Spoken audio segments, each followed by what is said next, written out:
सुबह सुबह कहाँ चल दिए साइकिल उठाकर। रात भर खांसी के कारण सोए नहीं हो और सुबह होते ही चल दिए बहादुरी दिखाने। अरे ललिता, तुम समझती नहीं। पिछले 4 दिनों से बेड पर लेटा हूँ।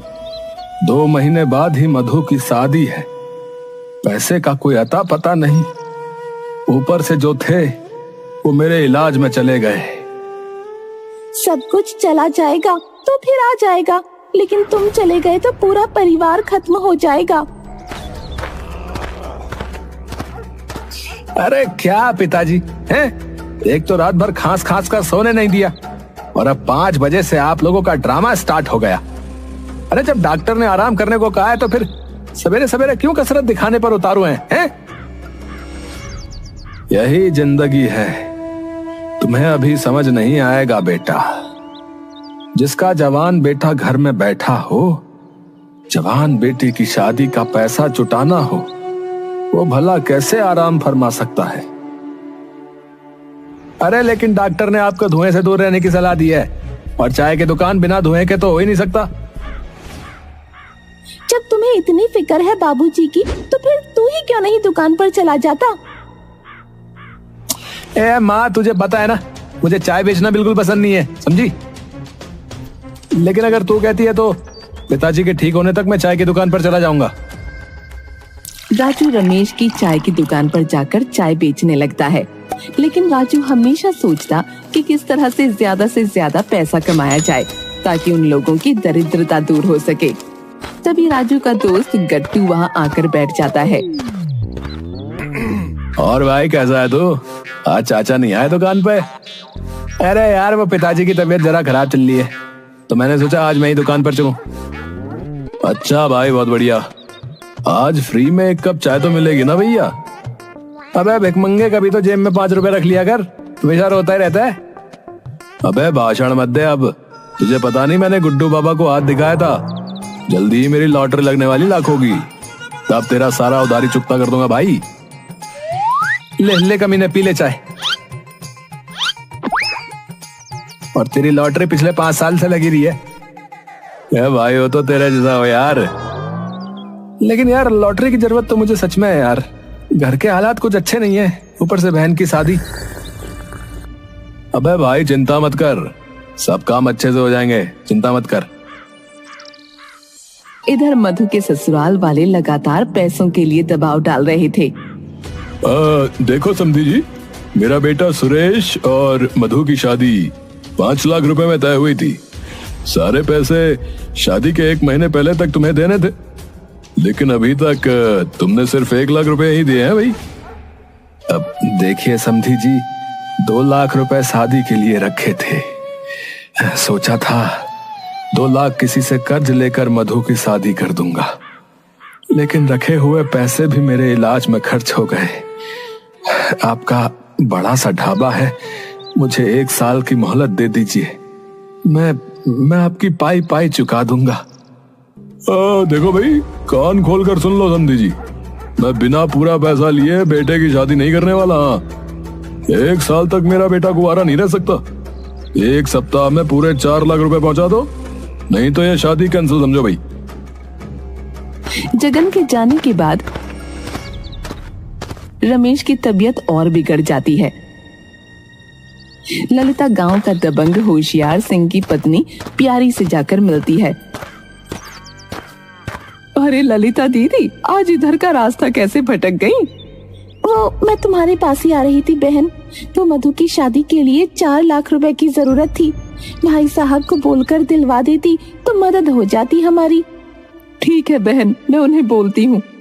प्यारी होशियार सिंह को बोलकर ऊंचे सूद पर रुपए दिलवा देती है।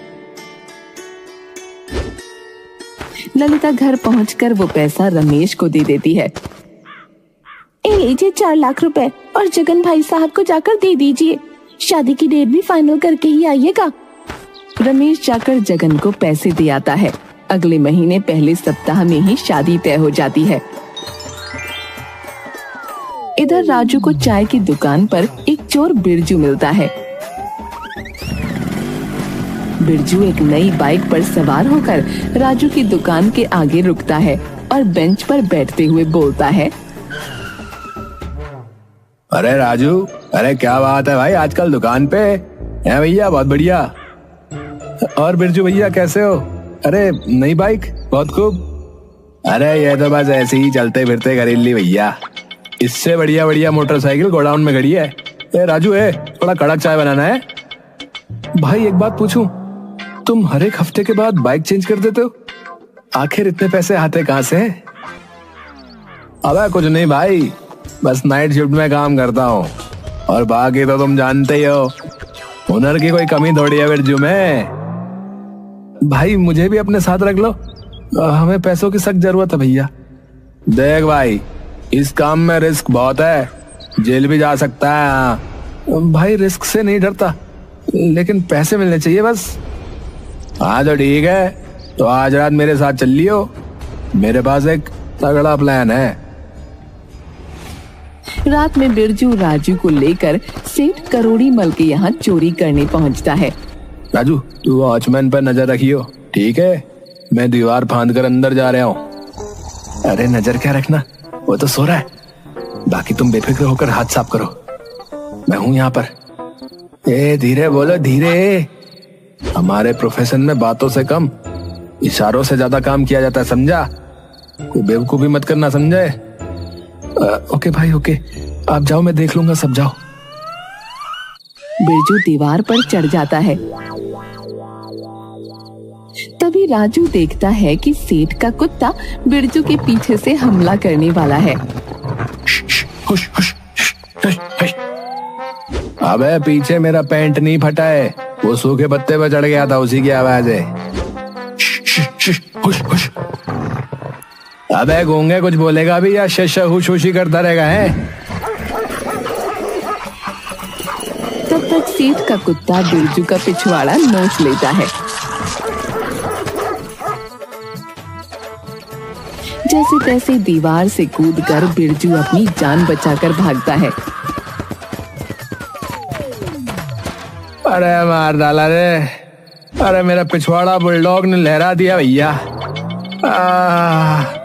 अबे तुम्हें मैंने नजर रखने को कहा था, अबे तू कर क्या रहा था वहां पर? है कमबख्त ने सारे दांत गड़ा दिए।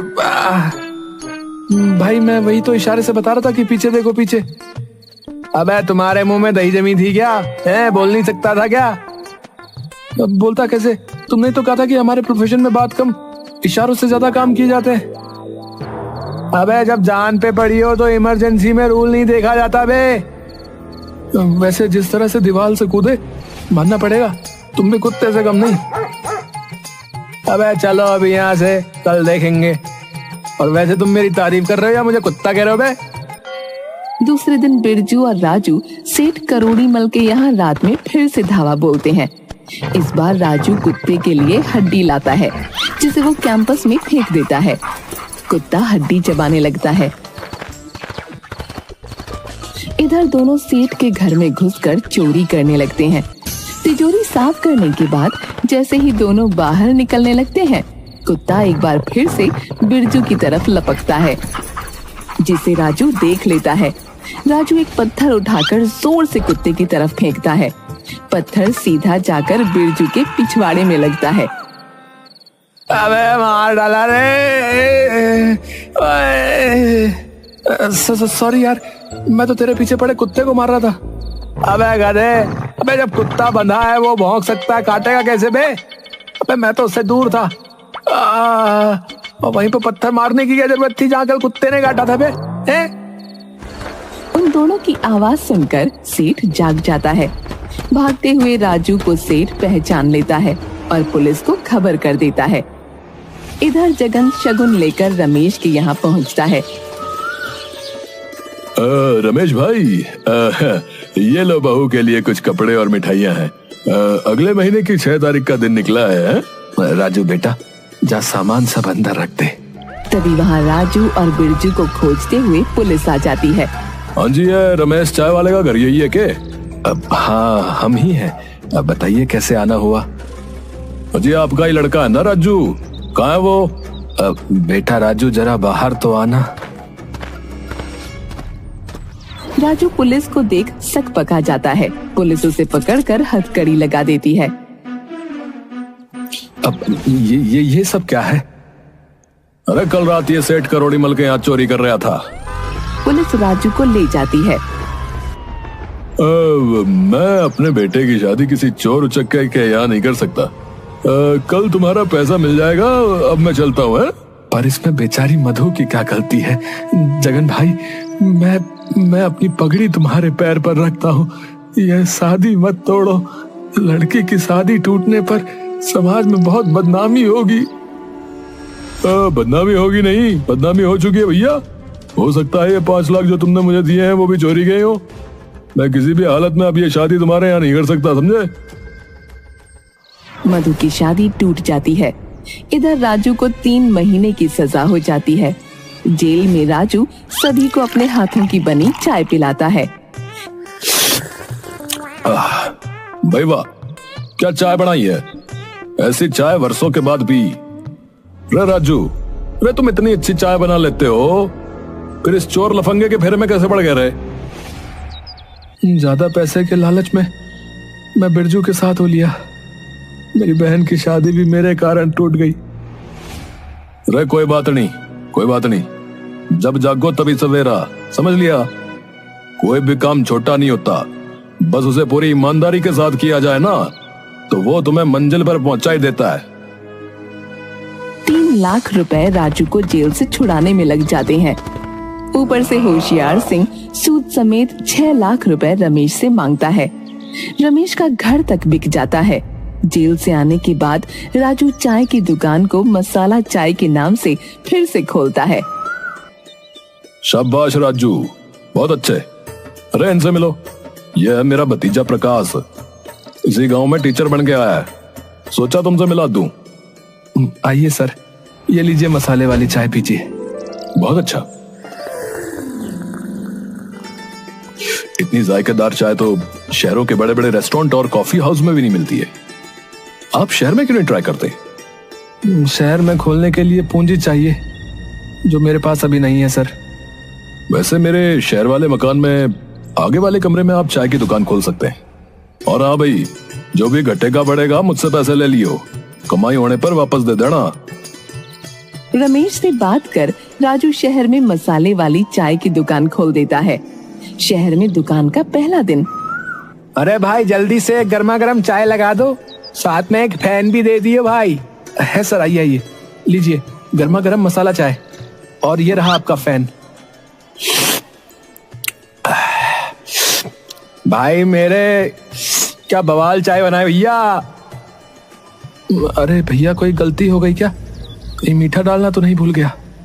अरे नहीं रे भाई, अरे सब कुछ एकदम रापची गए, एकदम कड़क। ऐसी चाय नहीं बनाता यहाँ कोई। धन्यवाद भाई, आज से आप यहीं चाय पीजिएगा। उसके बाद तो जैसे वहाँ चाय पीने वालों की होड़ सी लग गई। राजू की चाय की बिक्री बहुत अच्छे से होने लगती है। टेस्टी चाय होने की वजह से जल्दी ही पूरे शहर में वो चाय की दुकान फेमस हो जाती है। राजू फिर से अपने मकान को खरीद लेता है। एक दिन धाकड़ सिंह राजू की चाय की दुकान पर आता है। अरे भाई वाह राजू, अरे तुम्हारी दुकान तो शहर की सबसे बड़ी दुकान होली। दुकान नहीं, ये तो रेस्टोरेंट है। आइए सर, ये सब आपकी और प्रकाश सर की कृपा से ही हुआ है। अरे भाई, ये कैश काउंटर पर बैठी सुंदर लड़की कौन है? वो मेरी बहन मधु है। एक अच्छा सा लड़का मिल जाए तो इसकी शादी करवा दूं। अच्छा, तो इसी की शादी टूट ली थी। वैसे एक बात बोलूं, मेरा भतीजा प्रकाश, उसके लिए कैसा रहेगा? मेरे भाई साहब तो है नहीं, हमें ही उसकी शादी करनी है। प्रकाश सर जैसा लड़का किसे पसंद नहीं होगा सर। संयोग से पिताजी भी यही हैं। अभी बुलाता हूँ। पिताजी, 1 मिनट के लिए यहाँ आइएगा जरा। अब हाँ बेटा, बोलो क्या बात है? ये है प्रकाश सर के चाचा धाकड़ सिंह। अरे प्रकाश सर को गांव में कौन नहीं जानता, बहुत ही नेक इंसान है। और धाकड़ सिंह जी को तो मैं कैसे भूल सकता हूँ। तुम्हारी रिहाई में इन्होंने हमारी बहुत मदद की थी बेटा। हाँ तो रमेश जी, क्या हम इस जान पहचान को रिश्तेदारी में बदल सकते हैं कि? मैं अपने प्रकाश का विवाह जो है आपकी बेटी मधु से करना चाहता हूँ। इतनी बड़ी सौगात मेरे लिए कुछ और हो ही नहीं सकती। प्रकाश जैसा दामाद मिलेगा ये मैंने सपने में भी नहीं सोचा था। मधु और प्रकाश की शादी धूमधाम से हो जाती है। अब गांव ही नहीं बल्कि शहर के सबसे खुशहाल परिवार में रमेश के परिवार की गिनती होती है। मसाला चाय वाला एक ब्रांड के रूप में पूरे देश में उभरता है।